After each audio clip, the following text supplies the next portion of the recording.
The views and opinions expressed on Deliberately Linked are entirely those of the host, who are completely responsible for all show content. These views and opinions are not intended to diagnose, treat, or cure in any way any kind of condition, or to promote any specific lifestyle, belief, religion, political affiliation, or personal practice. Nor is the information presented deemed to be accurate or verifiable. What is up, Deliberately Linked viewers? Lace them up and lock it in. Because on today's show, the question isn't what happened to you. The question is, what are you going to do about it? It's a play on words because your first sentence is not what happened to you, but that's all we ever hear about what happened to you. We never get to hear about what you did about it. No. People don't ever talk about the results. They always talk about What happened? Yeah. And poor me. Yeah. And frankly, I can tell you what, I'm sick of it, Mark, and I know you are too, Well, bro. I don't know. I think people have just come so accustomed to just it's almost like a fad or like an in thing to just like share all your negativity.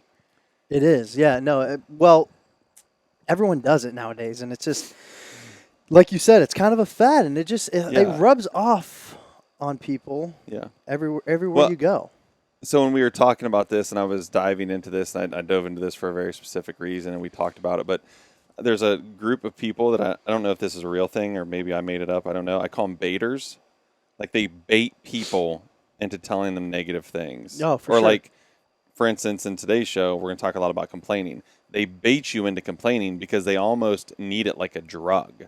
Yeah, well, it feeds them almost. Yeah. They're driven off your complaining, and it's just like a large group of, I call them baiters. I mean, that's just what they do. It is freaking toxic, bro. It is. It's toxic. I mean, there's so much, surprisingly, there's so much actual scientific research done on complaining and the impact of complaining, but I think it's just become so acceptable. You know, like I think even as a child, you know, my dad would shut complaining down quick. I mean, Right. it just did not happen because he didn't want you to complain. What he wanted you to do is figure out, well, okay, this happened X, Y, and Z. But like you said, what are you going to do about it? How are you going to change that? Like he was always forward focused on what are you going to do about it now? Right. Like I don't want to hear about what happened. That's done and gone.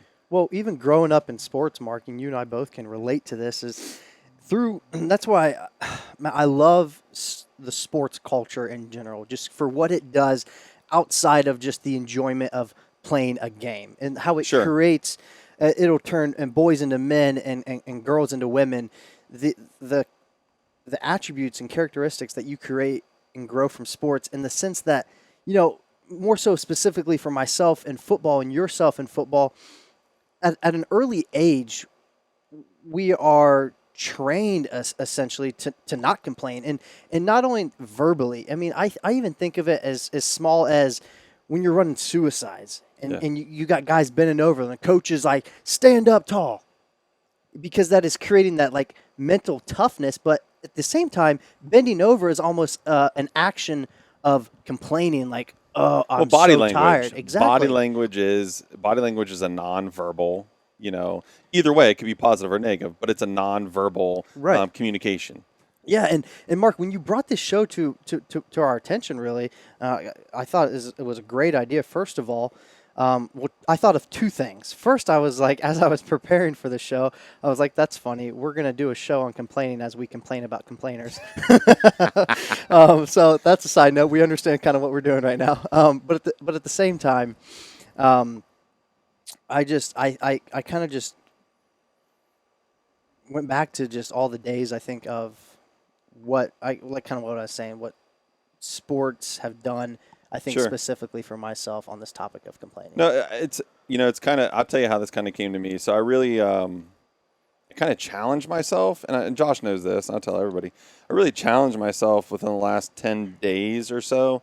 We have a new sermon series coming up at church, and Pastor Tom's really going to focus on Colossians 3. So I challenged myself to really dive into the whole book of Colossians for 30 days straight, for multiple reasons. And, you know, as I'm reading Colossians, I continue to think Paul is the author. And, you know, for those of you who don't know who Paul is, Paul at this time is imprisoned. Mark's dude. Yeah, I love him. I'm a big Paul fan. But he's imprisoned, and he's writing all these books that have been published into the Bible. and they're all very uplifting books. Mm. I mean, they're all about inspiration and motivation. And I'm like, here's a dude that could literally be just wallowing in his sorrows. Yeah, and poor me. Yeah, and he doesn't do that at any point in time. He's constantly staying in that positive mindset, and that's just kind of got me thinking. I'm like, man, we are so reverse of that now. Right. It's like, poor as me is like the new positive. Yeah. You know what I mean? It's just that's what everybody's talking about. That's what you see on social media, especially in our climate. I mean, our social climate now, there is very minimal positive things. I mean, whether it's politics, whether it's sports, I mean, it doesn't matter. It's all very negative all the time. Well, Mark, we're products of our environment, and like Oh, you were very much saying, so. I think a lot of times, I think if you want to if you want to think of one of the most negative components out there that propels negativity, I guess, and complaining, it's just news stations and stuff like that. And so, Yeah. and when I say we're a product of our environment, it's becomes harder and harder and harder in today's society to escape negativity. Yeah. Because the more negative areas in life that we're around, it obviously becomes harder and harder to get away from it. Well, I think we've become soft in the fact that we've lost touch with the turn a negative into a positive thing. It's like it's Yeah. negative, so I'm just going to stay in negative town. You know what I mean? Where it's like, okay, instead of it being negative, remaining negative, it's like, how do I turn this negative into a positive? Like, where's the drive anymore? Right. Okay. Yeah. And I mean, where's it at? And I'll tell you, when I was first diving into this, and I sent you an article, and there's a couple that back this up. One of them that comes to my mind, and I know Josh hasn't dove into this one, but University of Stanford did a study back in 1996. And when I was thinking of complaining, I was literally thinking of the person complaining. Like my whole focus and thought was on the person complaining. Okay. What the study shows is that even people who are receiving, the content of the complainer Yep. are just as adversely affected. For sure. I mean, they said if you get anywhere between 15 and 30 minutes a day of hearing complaints or being the complainer, your body actually has adverse effects to that. No doubt. And long-term effects. Yeah. Yeah. And it's very cancer-esque in a sense. Very. Well, that's why I told you. I call it the complaino virus. I'm not trying to I'm not trying to make light of the coronavirus that's going around right now. I feel horrible for those people that are being affected. Yo. But when I thought of this, I'm like, it's the complaino virus. Yo, which side note, bro, the coronavirus is low-key getting kind of real. Dude, no, so true I don't story though. care, My wife and I are getting ready to go on a cruise. You know this. Yeah. We're getting ready to go on a cruise.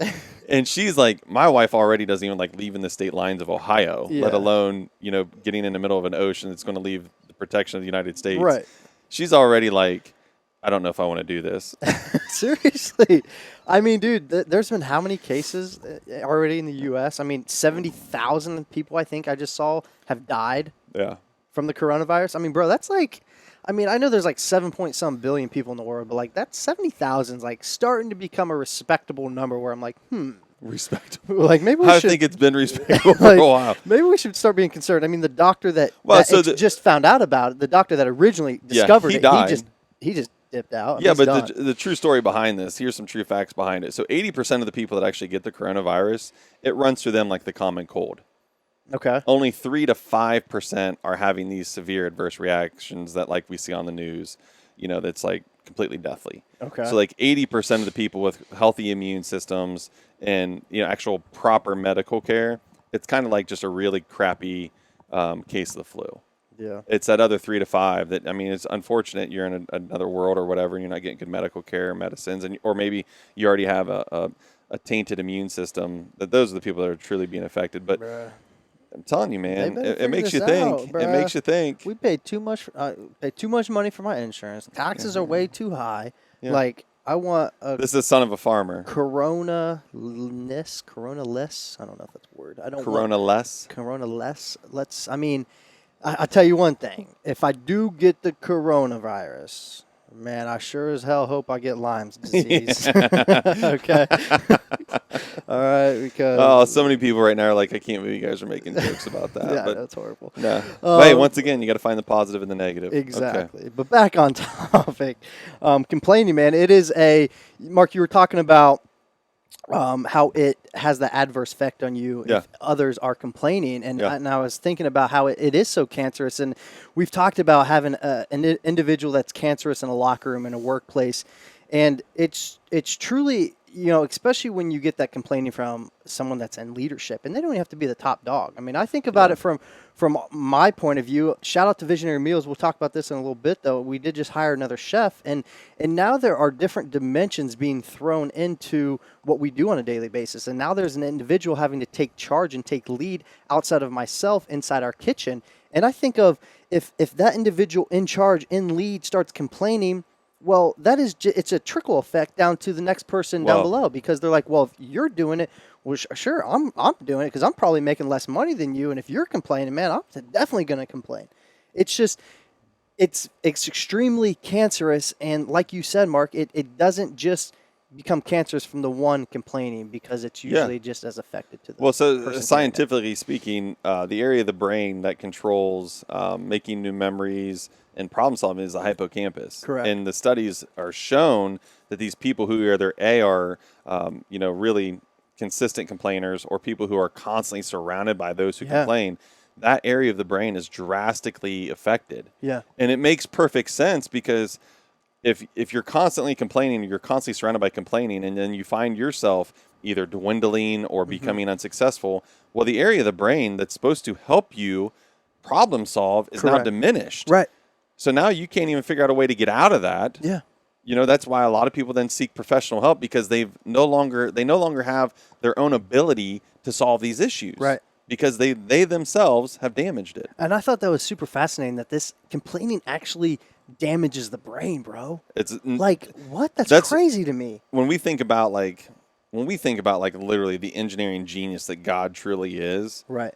And then you break something down like this, and that's been, for those people in the science world who maybe aren't believers, but they believe completely in science, this is proof. For sure. Like engineering genius. He's like, look, here's the negative effects. Right. He's like, you all are called to love and show mercy. And if you're going to complain, there's going to be side effects. This is what's going to happen. Yeah, it's almost like a self-punishment. Literally, I mean, it's real deal. And I think most people they don't even have any idea about it. Like if you're listening to this today and maybe you're cussing us up and down a storm saying, I can't believe you guys are saying this, or maybe you're viewing us as being judgy. It's not being judgy. I'm honestly, the whole reason behind this topic is because I know I find myself in these episodes. Yeah. I know I find myself around these episodes. I think this is really just a good PSA announcement. No, that's what it is. You know what I mean? Like literally think about it and think about the effect you're having on yourself, because ultimately you could truly be doing detrimental harm to yourself. Well, and Mark, and it's so stupid cliche, and I almost didn't want to say it, but it's so true at the same time. And we at times as human beings, as privileged Americans, if all of our viewers are American, which I am most certain that they are, but I don't know if this gets translated into other languages. I barely speak English. We are so I'm with you. We are so privileged in the sense that, like, it's the old saying of, like, man, if you're complaining, like, what are you truly complaining about? Like, someone obviously out there has it worse than you. And I didn't necessarily want to say that because that's kind of obvious. But at the same time, it's so obvious, but so it gets looked over, and we just forget about it on a daily basis. And honestly, I think we need to wake up on a daily basis and have that constant reminder when your alarm goes off. Time out. Your alarm just went off. You are privileged enough to be able to afford an alarm, and more likely than not, a lot of our alarms are from our smartphones, okay? Yeah. So stop complaining. You have probably a very nice phone. If you're privileged enough to get out of your bed that is how many counts in a sheet, I don't even know. I guess that's a thing to count. A thread count? Thread count or whatever. By the way, we bought you sheets for your wedding. We got you a very high thread count. Exactly. I'm very privileged. Not everyone has that thread count. It's probably very hard to find if Mark got it. All right. But I think about that, I'm a very Mark. good gift giver. You are. No, we won't even go into that. He's a fantastic gift giver. If you ever need something nice, hit up Mark. He's got your back. No, but I'm serious. This is an actual problem because we take for granted such little things in our lives. Getting out of bed, putting our feet on nice soft carpet with a heated home. Unless you're my parents' home, and my dad doesn't stoke the boiler for my mom, and it's like 50 degrees probably. You're wearing winter coats in the farmhouse right now. But no, when we go to work, we get in our luxury vehicle. We go to Starbucks. We buy a $6 coffee, which is just outrageous, and we just take these little things for granted when truly there are individuals waking up either, gosh darn it, guys, I'll go to the extreme, on the streets, all right? Yeah. Waking up. Homelessness. I mean, especially in California right now, the percentages are through the roof. Exactly. Yeah. Or kids waking up Starving, in a hungry. household and mom and dad's not to be found.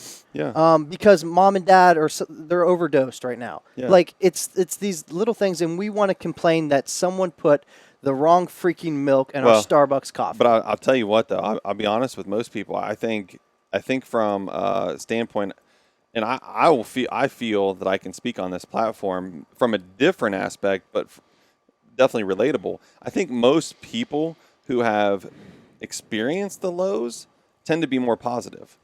Because it's easier for them to see the positives because they've seen the worst of the worst. Right. But you said it earlier. I mean, it is. It's like a cancer.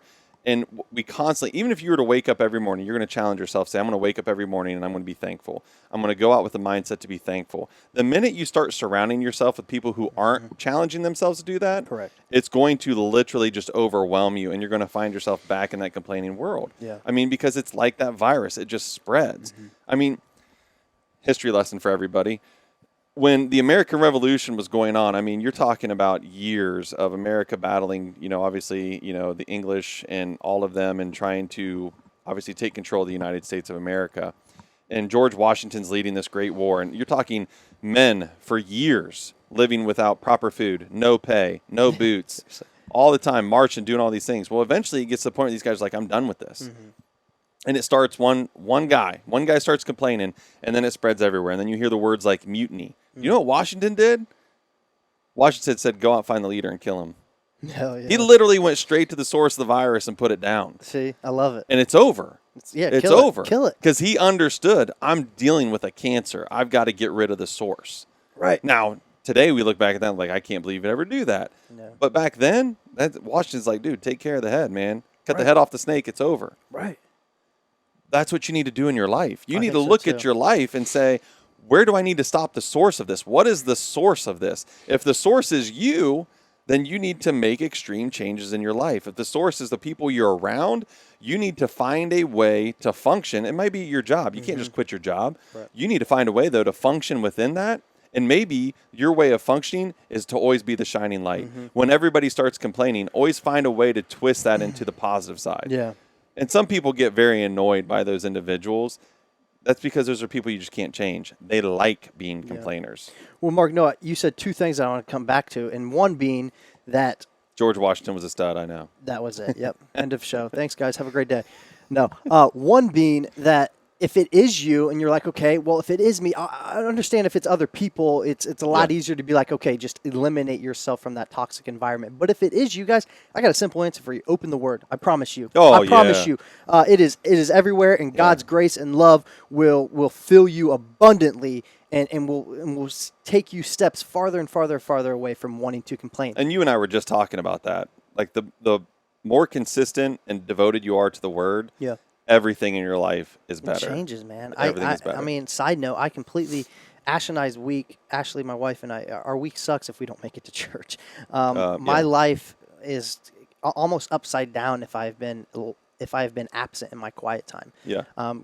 Guys, we don't say this because we think we're higher than thou art. No, we know that we need it. We say this because we've experienced the lack of. Yeah. And we've also experienced the abundance of and the difference that it makes. But I was also going to say, Mark, you brought up the point of like if you're complaining about your work and you obviously need to be there to make money and you don't have a place to go, yeah, you do need to find other avenues. But one of my biggest pet peeves with this idea and this topic is individuals they will come home every single day and complain, especially to their spouse.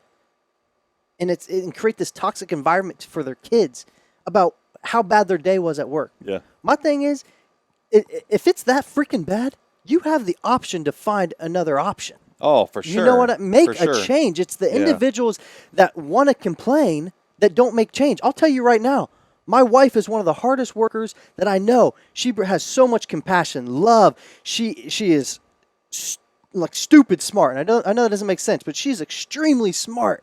And she's an amazing individual.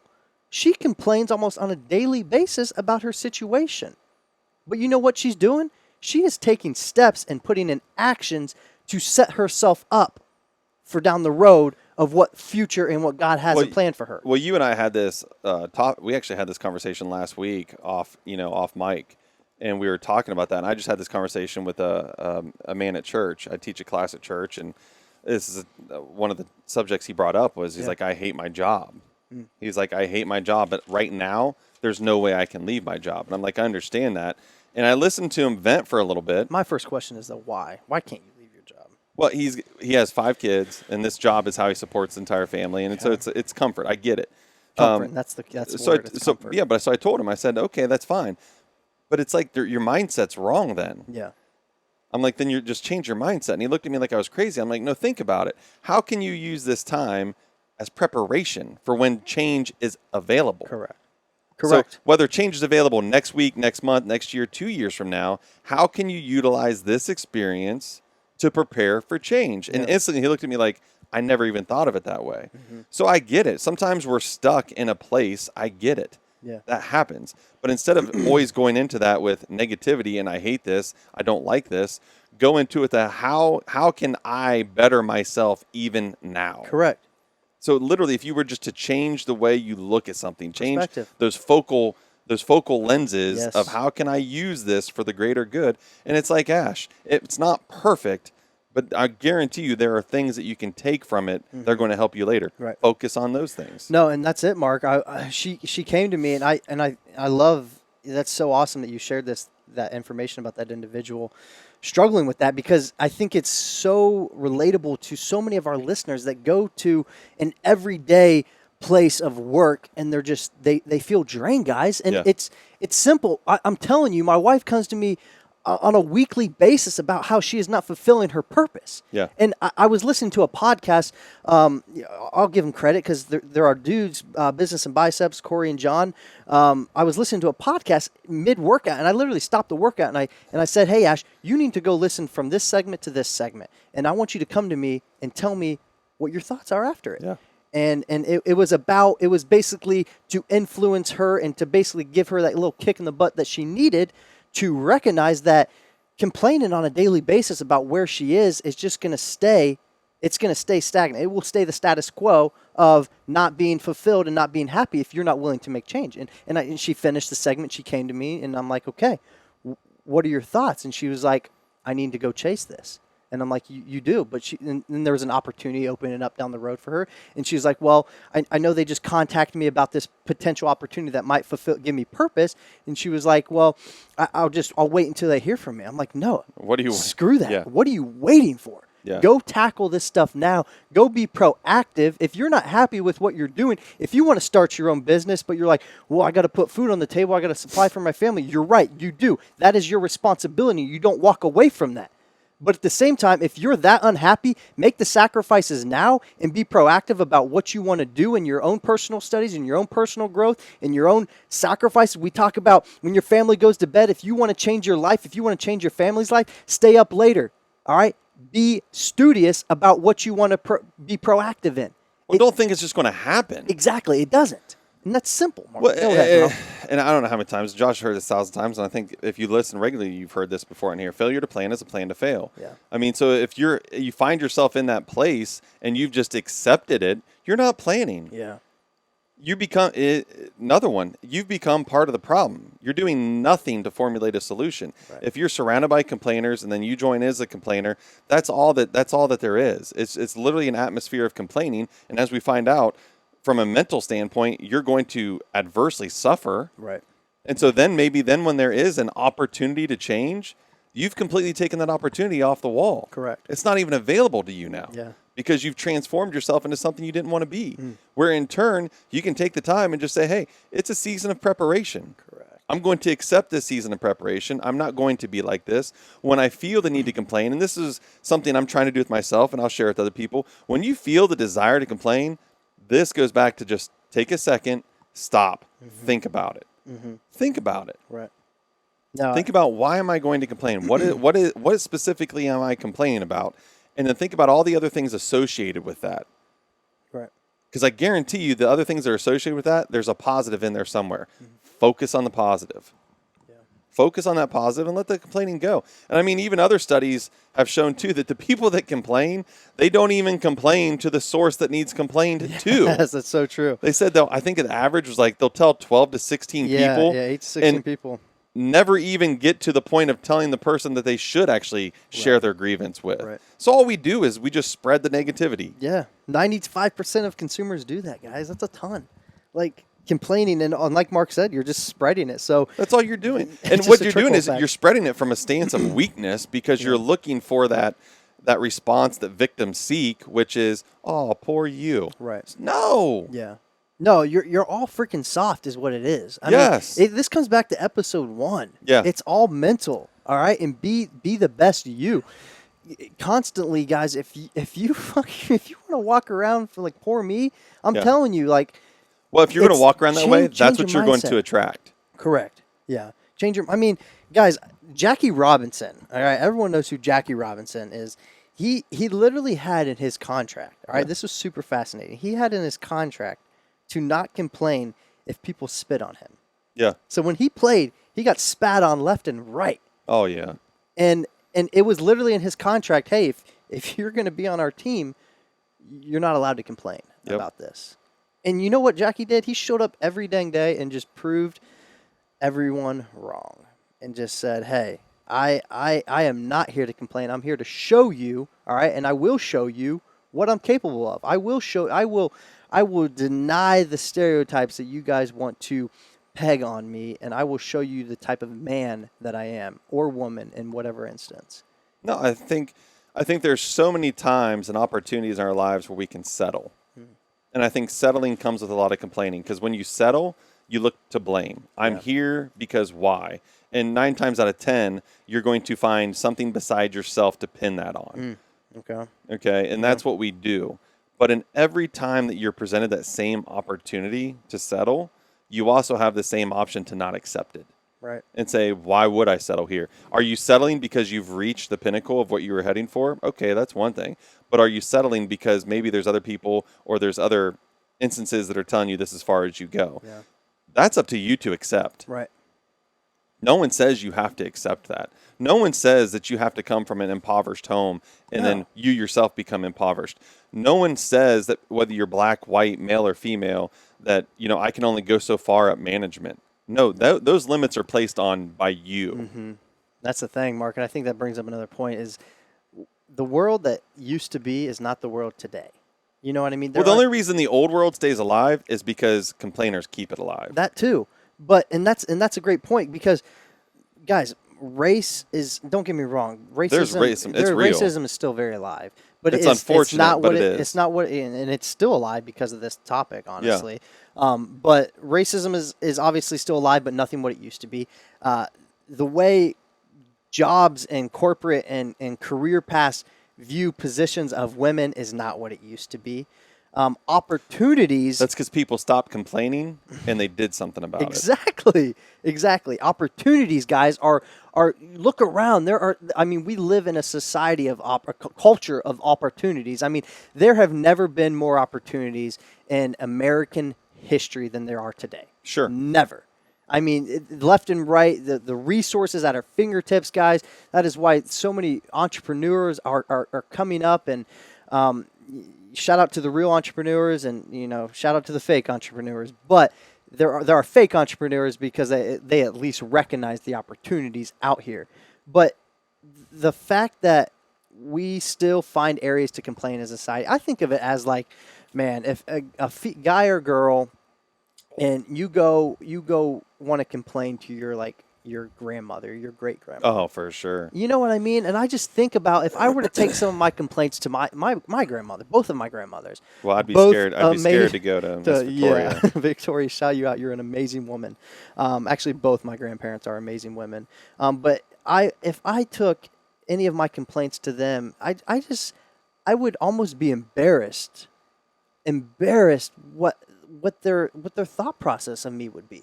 Yeah. Because I'm coming to them of this complaint of, oh man, it's so hard. And they lived in the era of no electricity, limited maybe running water, maybe not hot water at times.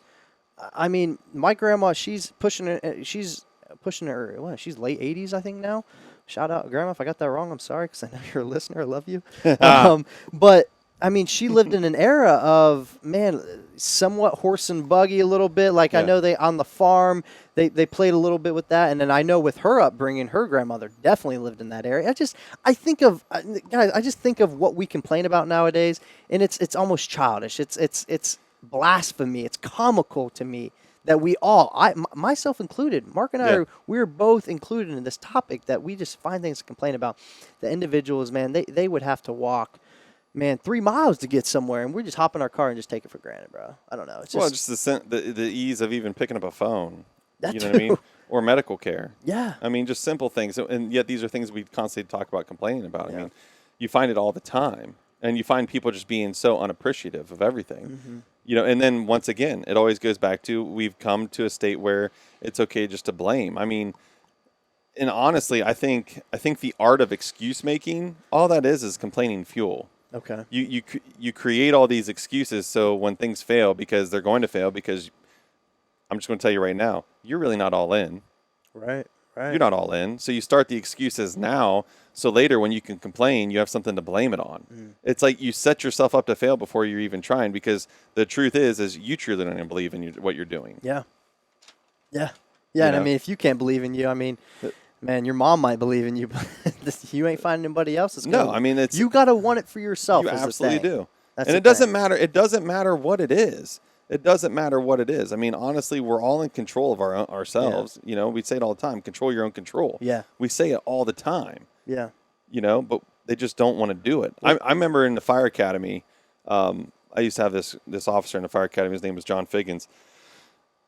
We used to go up to him. He was kind of like our guy who was in the middle of us and then the big officers. So if you wanted to kind of go have a candid conversation, he was the guy you could go do that with without all the rhetoric and everything. Gotcha. But he would always say this to us: don't bring me problems, bring me solutions. I love it. Yeah, for sure. So instead of going up and saying, I can't, he'd say, okay, this isn't working, but I think. Right. So instantly you're turning that complaint, that negativity into, I don't know how this is going to go, but my focus is shifted. Correct.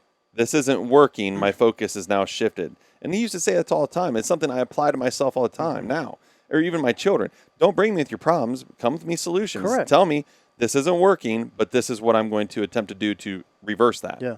And I think that's something that we all can apply, not only in the work field, of course, but on our everyday life. Yeah. I mean, Yeah. Think about it. If you're going to your Even in your employer or your marriage. superior or your marriage, and you're Yeah. saying, "Hey, I have a problem," but you aren't coming there with the solution, you're literally going to stay stagnant. If anything, take steps backward. Yeah. Like Mark said, if you come there and say, "Hey, X, Y, and Z not working, but what if we try A, B, and C?" Well, I know Heather and I, a prime example. I mean, Heather used to complain all the time. She didn't think we were good communicators, and she would just say it. Well, fine, let's go take training on communication. For sure. And that's what you did.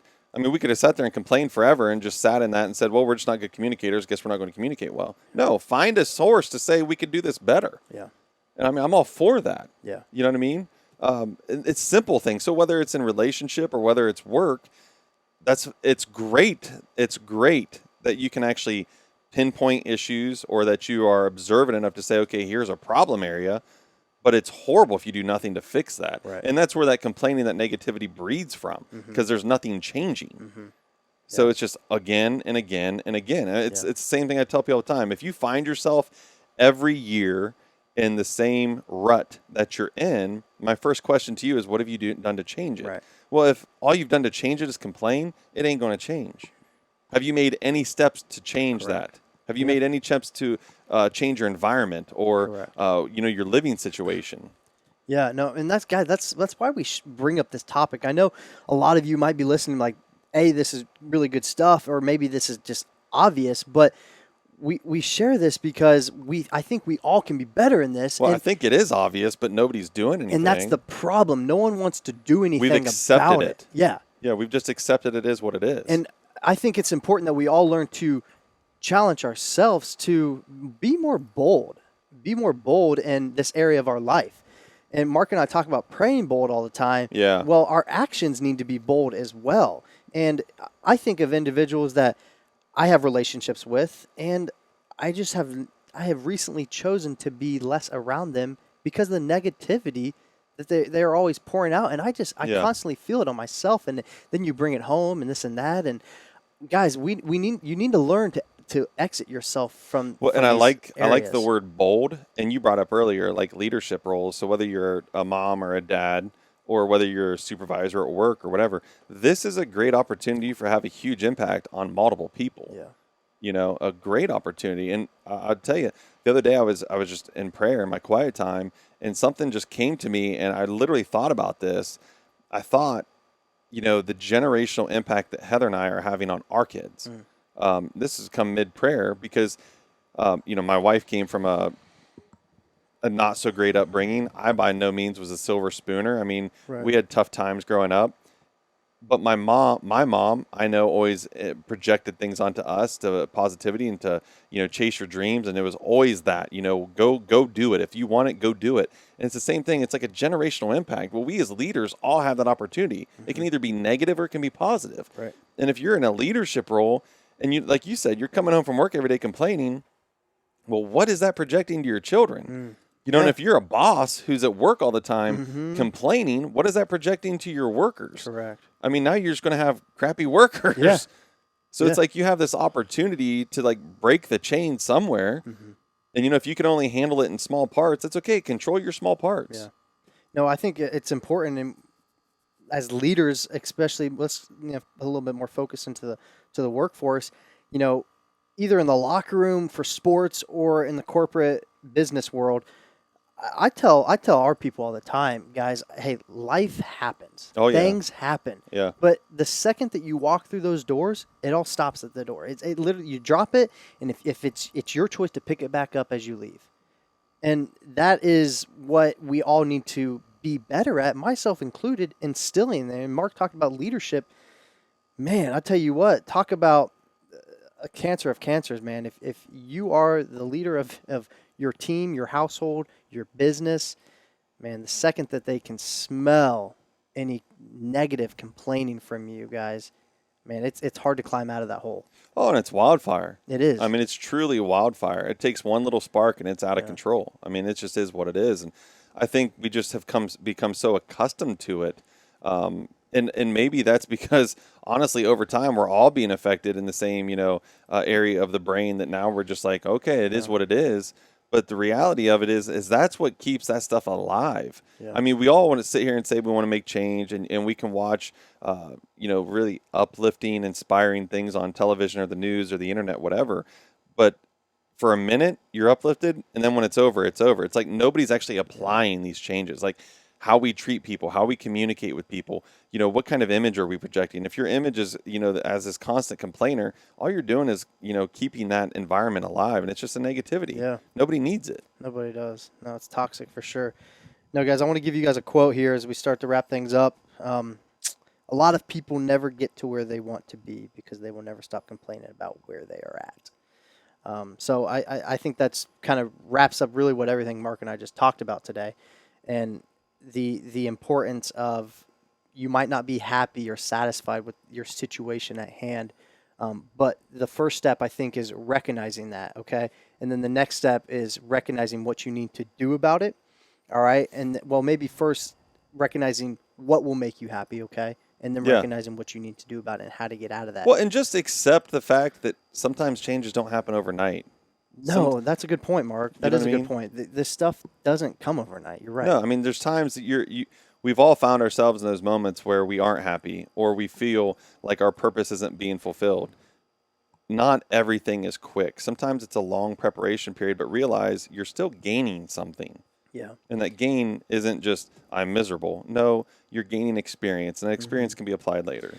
Yeah, and one thing we really didn't talk about, guys, because we're running out of time, but it's the whole venting aspect. Yeah. And I think there is a healthy balance to venting, but Mark Well, I think kinda there's healthy relationships that you can vent in. correct. Mark Yeah. touched on it earlier about who you're venting to, and if they're individuals that know your situation maybe, and I think it's important, like Mark said, who you vent to. So don't vent to people that you know you're going to hear what you want to hear. Vent to people that are going to hold you accountable. Well, and also be in those vent relationships where you know that your vent is not affecting them in the negative way. It's almost like a therapeutic. Like Okay. they're literally there to listen. They're there to listen and to encourage. Yeah. It's not one of those deals where you're just dumping all your troubles all them and they've already got enough of their own troubles. Right. You know what I mean? Yeah. So there's healthy ways to do it. And I think everybody does need to do that. I mean, I'm not saying you don't need to. I know that I can vent with Josh and Josh can vent with me. But at the end of the conversation, it's not going to be, okay, now I'm going to carry your burden for you. No, Right. it's problem solving. Yeah, no, it's not healthy to bottle this stuff up, but I think a lot of times we also lose sight and lose track of what we're venting. Yeah. And if you're venting because someone truly maybe did you wrong, or you have a life changing decision to make of something of some sort, that's one thing. But to go on and vent to someone because someone slammed on their brakes, at a red light or something like that, It's meaningless. it's meaningless. But I'll also tell people too, I would challenge you to find healthy ways to, take the transgressions to the source. I mean, if someone's truly offended you, Yeah. if someone has truly played a very negative role in your life, you need to find a healthy way to share that with them, because ultimately you're not going to clear that account until you feel like they at least know how they've affected you. Yeah. So I mean, it's a balancing act. Yeah. Obviously, it can have negative reactions from their Right. point, but I think if you do it the right way, that's all you can do is put the ball back in their court and say, hey, this is how I felt. I'm not angry at you. I don't hate you. Right. But this is something that I just don't want to be a part of. Love it. Yeah. Yeah. No. Last thing that I'll leave you with here, before I give you this would you rather that I'm going to come up with on the spot. One area that I just never find myself fortunately complaining is every time when I go down to eat a meal. Oh, yeah. Because I am constantly just blessed with convenience. It is one of the greatest side effects of owning your own meal prep company. Because when I go to the fridge, I pull out a healthy meal made by Visionary Meals that I know is going to leave me feeling nutritious, and just ready to go and tackle the day, guys. So And I'm telling you guys, it's delicious. it is delicious. There's no such thing as a diet, guys. The This is a smell lifestyle is change. mouth-watering. Yeah, I know. It's like we're like approaching lunchtime actually here on the set, and I'm like, ooh, it's time to eat, boy.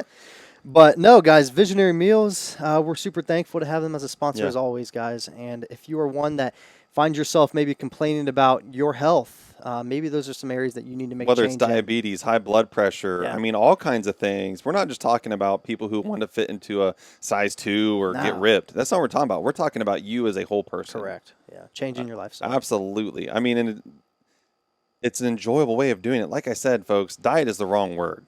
This is really good tasting food Yeah. that fills you up, provides you everything that you need, and provides you with a very much healthier you. And guys, we'd like to think it's affordable as well. Absolutely. Yeah, it's definitely a lifestyle that a lot of individuals are taking a hold of, and we're super excited that and very fortunate and blessed. So we thank you all for that as well. Yeah. But Mark, I got a would you rather with, and I have a good one too. Okay, good. I'm glad you have a good one. We're gonna go with mine first because as I'm speaking right this second, I still don't have it figured out, but I'm gonna make it up. So, would you rather?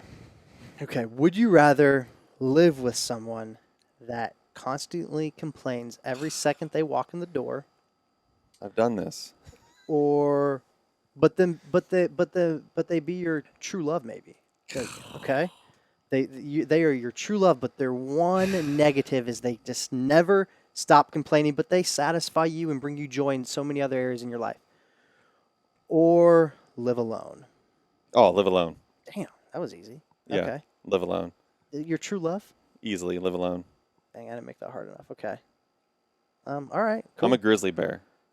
I'm very easy. Yeah, I function well like that. I do too. Yeah, I probably made that too easy because I'd probably You're gonna love mine though. It's I'd probably off live the wall. alone. Okay, good. Hit me with something. I literally came up with that on the spot. as Would guys you could tell. rather be playing strip poker with your grandma and she's losing? My grandma She's listens to the losing. show. She's losing. Okay. Grandma, I know you're smiling right now. All right. All right, she's losing. Or have to be covered in peanut butter naked and surrounded by Oliver. Who's Oliver? Oliver is the dog. Yeah, he is the dog. Loves peanut butter. What dog doesn't? Oh my. So would you rather be playing strip poker with grandma and she's losing? The intent she's is losing. implied there. Yeah, Okay, that's I implied. understand. Or have to be naked and covered in peanut butter and it's just you and Oliver stuck in a Like, room stuck in a room. Yeah. For how long? until the peanut butter's gone. Oh, so he's actually being proactive and getting the peanut butter off. Well, good luck stopping them. Whoa, bro! What? This is weird. That's a tough one. I'm honestly That is weird. I'm honestly playing the strip poker because I can close my eyes. Okay. Yeah, you're right. That's my grandma. My grandma listens to the show. She's listening as we speak. Miss Victoria sees the humor in this. I know she does. Gosh, grandma. I played Cards Against Humanity with your grandma. That was probably more awkward than this. Yeah. Gosh darn it. Dog. Dog. Oh, dog. Yeah. I think I don't know. I don't even like when the dog's licking. Oliver, the minute I walk in, starts licking my hands. Pet me. I can't handle that. I'll look at the table. I'll just stare at the table. Oh my God, that was so messed up. That's hilarious. Okay, that's good. I like that one. That's a good one. Thanks for saving me on that. Okay. Yeah. Good Perfect. stuff. Well, Mark, you got anything for our viewers? No, I listeners? just appreciate everybody that listens, Yeah. and I hope we are a positive influence, in your lives every week. So I always look forward to your guys' feedback, and we appreciate that. So. No, that's good. Yeah, Mark's definitely hit the nail on the head there, guys. We do appreciate you all, and Mark, we both know that we fall short in a lot of areas in our life, and guys, we're truly here just to impact maybe one life, and if we can influence someone, I don't consider ourselves influencers, but if we can influence someone just to be better in an area of our life, and you guys help us hold ourselves accountable, so we appreciate that. I was going to say, if you find yourself complaining about us in the show, which I mean, you absolutely can. I would ask you that you look at it from a lens of literally two guys who are willing to be on a microphone and just we share our imperfections with you. Yeah. So don't ever look at it from us preaching down to you or trying to hold ourselves up higher and say we know more than you. Literally, it's two guys who just want to share imperfections and effort that we all get better together. Yeah, because we understand. I think we all struggle with a lot of the same things. Yeah. It's very normal. So, we appreciate that, guys. We appreciate all of you, and you guys truly are the best viewers and listeners in the nation. So, shout out if you guys have not subscribed, hit that subscribe button. Stay up to date on some social media. I got a small confession. I have been horrible on our social media game, and I call myself an entrepreneur. What? So we're going to improve that. You guys will see some change in our social media. So stay up to date with us, guys. And some exciting things, exciting news, all that kind of fun stuff coming out. So, again, we appreciate you guys. Have a great week. Stop complaining. Be better. It's all mental. Lace it up. Lock it in. Deliberately Linked. Sign